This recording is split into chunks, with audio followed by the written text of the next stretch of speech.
안녕하세요. 교육의 진심인 아빠 원어드림입니다. 이번 영상에서는 조금 제 생각에는 흥미로울 것 같은데 듣는 분들도 흥미 있었으면 좋겠습니다. 다 듣고 난 후에 야, 저렇게도 또 가능하네, 연결이. 이렇게 생각하실 수 있는 분들이 그래도 계셨으면 좋겠습니다. 여러분, 서울에 있는 사립대들 기준으로, 우리 인서울대학이라고 하죠. 인서울대학교 사립대들 기준으로 보통 문과대가 등록금이 한 1년 기준 700만 원 정도 되고, 우리 자연계열, 이과계열, 쪽이 한 800만 원 정도 됩니다. 그러면 문과대, 이과대, 자연계열, 공대 해가지고 700만 원에서 8, 900만 원 되는 겁니다. 그쵸? 그러면 여러분, 물론 소위 명문대들도 있고 2호선 대학들도 있고 괜찮은 대학들도 있습니다. 인정합니다. 그런데 괜찮습니다. 하지만 인서울이라고 다 또 모든 대학들이 좋은 건 아니잖아요. 그쵸? 인서울 대학 중에서도 조금 그 수도권 대학들보다도 그냥 인서울이라는 타이틀만 있지 경쟁력이 없는 대학들도 또 있습니다. 소수는 좀 있다고요. 그럼 제가 꼭 인서울대학교만 그런 대학교를 말하는 거냐? 그럼 인서울대학교를 그 정도로 말하면 지방 사립대학들 중에 참 이름도 언급하기 뭐한 대학들이, 정말로 저 이런 표현 쓰고 싶지 않지만 그냥 있는 표현이잖아요. 그냥 제가 만든 표현이 아니니까 왜 우리 지잡대라고 하죠. 정말 죄송합니다. 하지만 있는 표현이잖아요. 존재감 없는 정말 지방 사립대들, 그런데 등록금 싸냐? 싸지 않을 겁니다. 대한민국 4년제 대학 등록금이 한 700만 원에 가까이 됩니다. 1년 등록금이. 자, 그러면 여러분, 이런 대학 꼭 다녀야 될까요? 그냥 한국 사람이니까 나는 그냥 한국에서 태어난 게 죄입니까, 여러분? 이런 데 다녀야 될까요? 저는 과감하게 말씀드립니다. 적어도 지방 거점 국립대학교 경쟁력 있는 과들이나 적어도 인서울에서 나름 그래도 내가 자존감은 지킬 수 있다, 이런 학교들 아니라면 과감하게 해외로 시선을 돌려보세요.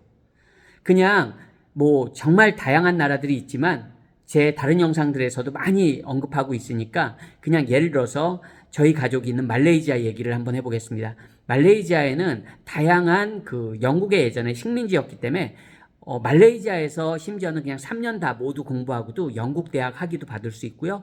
호주 대학교 학위도 받을 수 있고, 그런 프로그램들이 굉장히 잘 돼 있습니다. 트위닝 프로그램들이 몇십 년 동안, 수십 년 동안 아주 잘 운영되고 있습니다. 심지어는 지역들의 웬만한 사립 컬리지에서도 그런 트위닝 프로그램들이 활발하게 이루어진다고요. 네, 제 영상에 다수의 영상들이 있으니까요. 제가 구체적으로 언급은 안 드리겠습니다. 학교 이름까지. 자, 어쨌든 포인트는 그런, 즉, 말레이시아에서 그냥 3년, 참고로 영국은 3년입니다. 학사가. 3년입니다.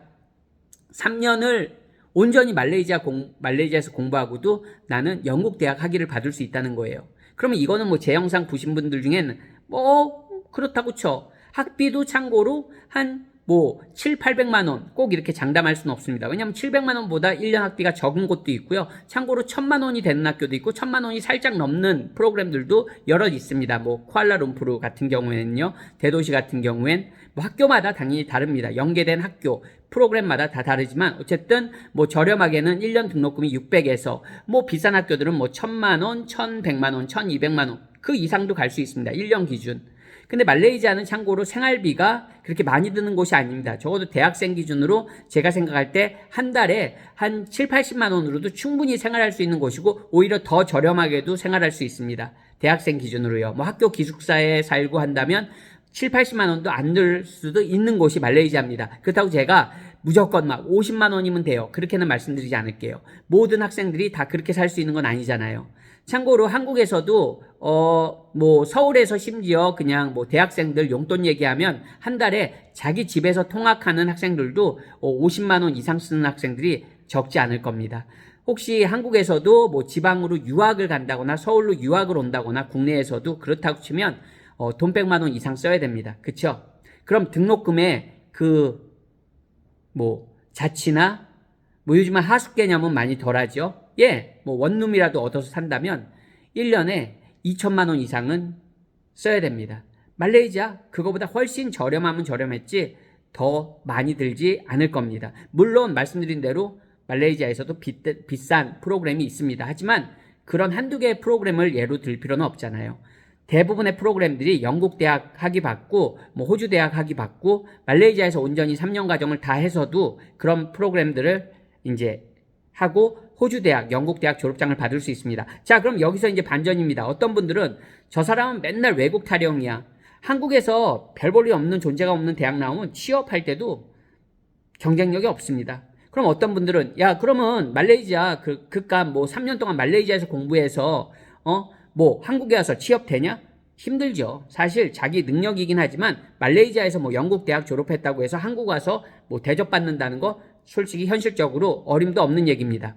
그러면 그걸 어떻게 활용하냐? 이렇게 활용하면 됩니다. 자, 말레이시아에서 기본적으로 3년을 대학 교육을 내가 뭐 컴퓨터 공학을 전공했거나 아니면 비즈니스를 전공을 했거나 내가 뭐 많죠. 뭐 마케팅을 공부했거나 아니면 어카운팅을 공부했거나 뭐 전공은 다양하죠. 당연히. 내가 뭐 예를 들어 소프트웨어 엔지니어링을 내가 전공했거나 어쨌든 다양한 전공이 있고요. 실제로 그런 전공으로 내가 뭐 영국 대학 학위를 호주 대학 학위를 받습니다. 3년 동안 영어로 공부했죠. 그 다음에 왜 꼭 한국에서 취업해야 됩니까?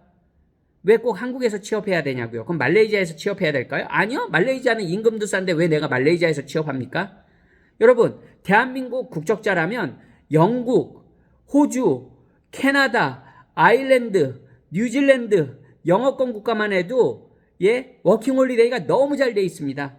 일본은 없습니까, 여러분? 그 외 유럽 나라들은 없냐고요. 워킹홀리데이가 없냐고요. 찾아보세요, 여러분. 그러면 뭐 워킹홀리데이만 돌라고 나한테 외국 대학 나와서 해외 떠돌이 생활하라고? 아니요. 그게 아닙니다. 한국에서도 여러분 요즘 평생 직장 개념 얼마나 있습니까? 내가 대학 졸업하고 바로 취업해서 그 직장이 우리 부모 세대들처럼 뭐 내가 정년 퇴임할 때까지 다닐 수 있는 직장이 있습니까? 한국에는 없습니다, 여러분. 외국에도 마찬가지예요. 내가 워킹홀리데이 가서 어떤 나라는 2년까지 연장이 됩니다. 영국도 그렇고 캐나다도 그렇고 캐나다는 심지어 뭐 영 프로페셔널 프로그램 활용하면 4년까지 있을 수 있습니다. 자, 어쨌든 호주, 영국 기준으로도 워킹홀리데이 2년입니다. 캐나다 기준으로도 2년입니다. 그러면 내가 2년 동안 워킹홀리데이 가서 내 전공으로 취업 분야를 도전해봐도 됩니다. 여러분, 꼭 뭐 워킹홀리데이 가면 농장에서 일하고 꼭 뭐 커피숍 알바하고 이래야 되는 겁니까? 제가 커피숍 알바를 폄하하자는 게 아닙니다. 근데 예전에는 대부분 한국 학생들이 언어가 안 되니까 젊은 친구들이 언어가 안 되니까 농장에서 일하고 뭐 예를 들어서 호주 가서 농장에서 일하고 우리 커피숍에서 일하고 좀 영어 되면 근데 여러분 영어 되고 내가 전공을 컴퓨터 공학을 내가 전공했어요. 그러면 내가 컴퓨터 내 공학 전공으로 그냥 엔트리 레벨로 들어가면 되는 거예요. 신입사원으로 들어가면 되는 겁니다. 나 비자 있잖아요. 워킹홀리데이 비자, 일할 수 있는 비자 있잖아요. 합법적으로. 회사에서도 왜 안 뽑아주겠습니까? 내가 뭐 비자를 서포트 받아야 되는 것도 아니고 내가 영주권 서포트를 받아야 되는 것도 아닌데 왜 안 뽑아주겠어요? 능력 있고 언어 되고 전공 능력 되고 회사에서 필요한 경력 갖추고 실무 능력 갖추면 선발되는 겁니다, 여러분. 한국에서도 다 그런 거 아닙니까? 그럼 외국에서 취업 생활 해보면 외국에서 그런 생활 해보면 그게 인생에서 얼마나 큰 도움이 되겠습니까? 향후에도. 그리고 외국에서 내가 그렇게 한번 내 커리어를 이어나가잖아요. 그럼 길이 열리는 경우도 있습니다. 한 나라에서 꼭 뭐 영주권 받아야 됩니까? 뭐 꼭 이민 가야 되는 겁니까? 내가 호주에서도 일해보고 캐나다에서도 내 분야로 내가 호주에서 예를 들어서 뭐 컴퓨터 내가 전공이다. 그쪽으로 뭐 IT 계열로 일했다. 캐나다 가서도 워킹홀리데이 가서 내가 IT 계열로 일할 수 있는 거예요. 내가 이미 말레이시아에서 영국 학위를 받았고 해외에서는요, 여러분, 제 말레이시아에서 꼴랑 말레이시아에서 영국 학위 받은 거야? 그렇게 생각하지 않습니다. 그냥 대학교 졸업한 거예요. 내가 컴퓨터 공학 전공한 겁니다. 이 친구 호주에서도 이렇게 일했었네. 이런 분야로. 뭐 애널리스트 했었네. 그러면 능력 되고 영어 되면 뽑아주는 겁니다. 말씀드린 대로 워킹홀리데이 비자는 합법적으로 일할 수 있는 그런 자격을 갖춘 거잖아요. 뭐가 문제가 있습니까, 여러분? 그러다가 내가 또 한국으로 와도 돼요. 아니면 내가 그 나라에 정착하고 싶다. 그러면 내가 그곳에서 취업 활동도 해봤잖아요. 그러면 뭔가 다른 길들이 열릴 수 있다는 겁니다.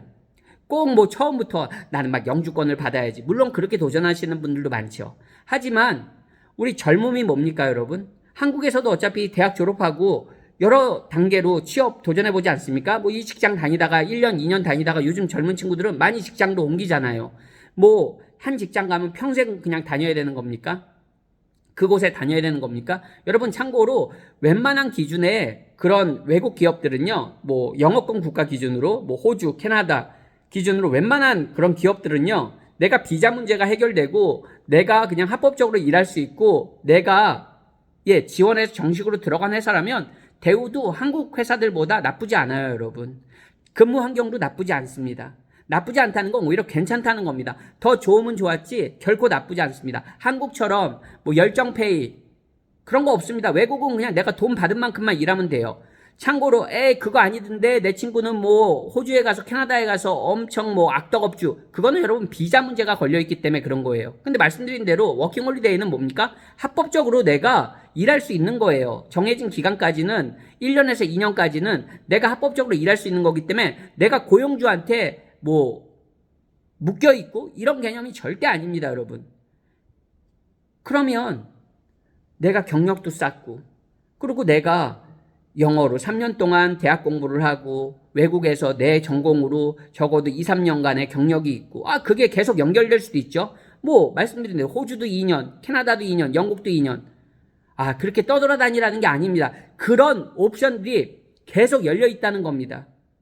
계속 열려 있다는 겁니다. 여러분 30대에 40대에 한국에서 명문대 나오고 대기업 다니다가도 뭐 자녀 교육 때문에 캐나다, 뭐 호주 이민 꿈꾸시는 분들 적지 않습니다. 적지 않다고요. 주변에 한번 보세요. 근데 여러분들은 이미 벌써 엄청난 경험과 학력과 경험을 뭐 엄청나다고 표현하기는 좀 뭐하지만, 말씀드린 대로 한국에서 명문대 나와도 뭐 대기업 다니다가도 이민 생각하시는 분들 계시거든요. 30대, 40대. 그런 분들에 비해서 여러분은 벌써 대학도 영어로 전공을 했고, 그 다음에 내가 어쨌든 해외 경험도 있고, 내가 해외 직장 생활도 해봤고, 나중에 혹시 이민을 꿈꾸더라도 훨씬 더 여러분들은 벌써 준비가 된 사람이에요. 준비가 된 사람입니다. 한국에 와서도 그 정도로 내가 해외 경력이 있고 내 능력이 영어 능력 되지, 전공 능력 되지, 해외 경험 있지. 그럼 한국에 살 때 여러분 뭐가 그렇게 문제가 되겠습니까? 왜 여러분 한국에서 그렇게 존재감 없는 대학에 4년 동안, 그것도 4년 동안 그 비싼 등록금을 내면서 그 비싼 부모님 돈을 그렇게 씁니까? 말씀드리지만 한국에서 명문대, 모두 다 명문대 갈 수 있는 거 아니잖아요. 그냥 한국에서 별 볼 일 없는, 정말 존재가 없는 그런 대학 다닐 바에는 여러분 도전해보세요. 뭐가 두렵습니까, 여러분? 도전해봤다 아니면은 오면 돼요, 여러분. 뭐 내가 거기에 노예 계약하고 갑니까? 그냥 학교 다니는 거예요. 왜 우리 한국에서도 실제 한국에서 내가 대학 갔다가 마음에 안 들면 반수도 하고, 우리 말하는 N수생들, 그리고 내가 편입도 하고 그러지 않습니까, 여러분? 네?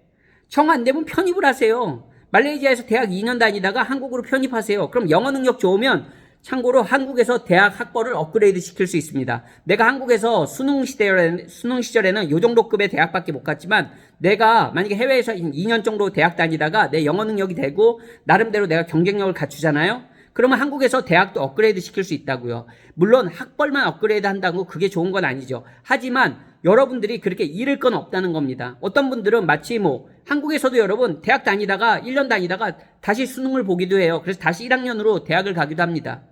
계속 말씀드리지만 젊음이 뭡니까, 여러분? 도전해보고 시도해보세요.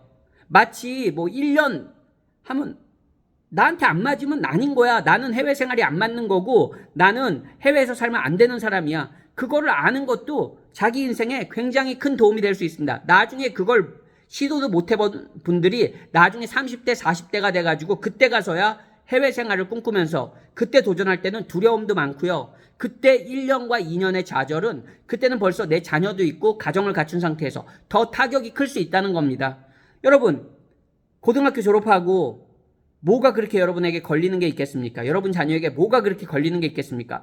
내 자녀는 한국밖에 절대 내 부모의 한 지붕 안에 살아야 되는데. 여러분 고등학교 졸업하면 성인입니다. 법적으로도 성인이고요. 대부분 성인입니다. 자녀에게 길을 내주세요, 여러분. 계속 같이 보면서 너는 한국 사람이니까 한국에서만 살아야 되고, 그런 개념은 여러분 그냥 나중에 한국에 살고 싶으면 한국에 와서 살면 되는 겁니다.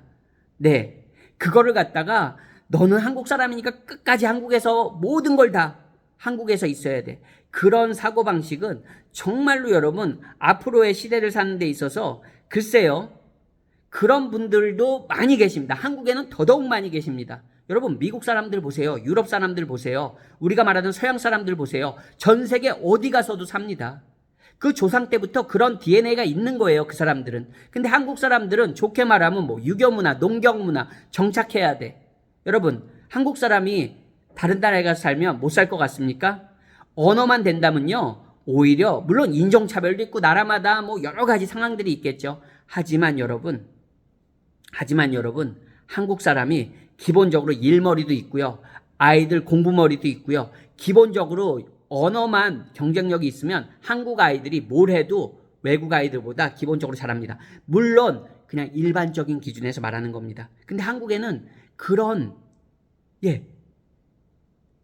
인재들이 너무 많거든요. 뭐 지금 천재, 수재를 말하는 게 아닙니다. 영재를 얘기하자는 게 아닙니다. 영어권 국가들도 영재, 수재, 천재들 많습니다. 한국보다 더 많습니다. 오히려.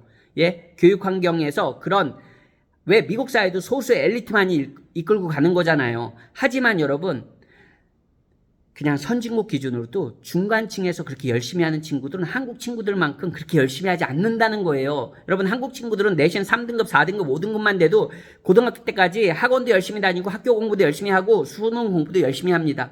외국 친구들은 그런 게 없다는 거예요. 중간급이 없다는 겁니다. 그런 친구들하고 경쟁하면 한국 친구들이 100% 이깁니다. 여러분 문제는 언어가 안 됩니다. 언어가 안 되면 아예 경쟁이 이루어지지가 않습니다.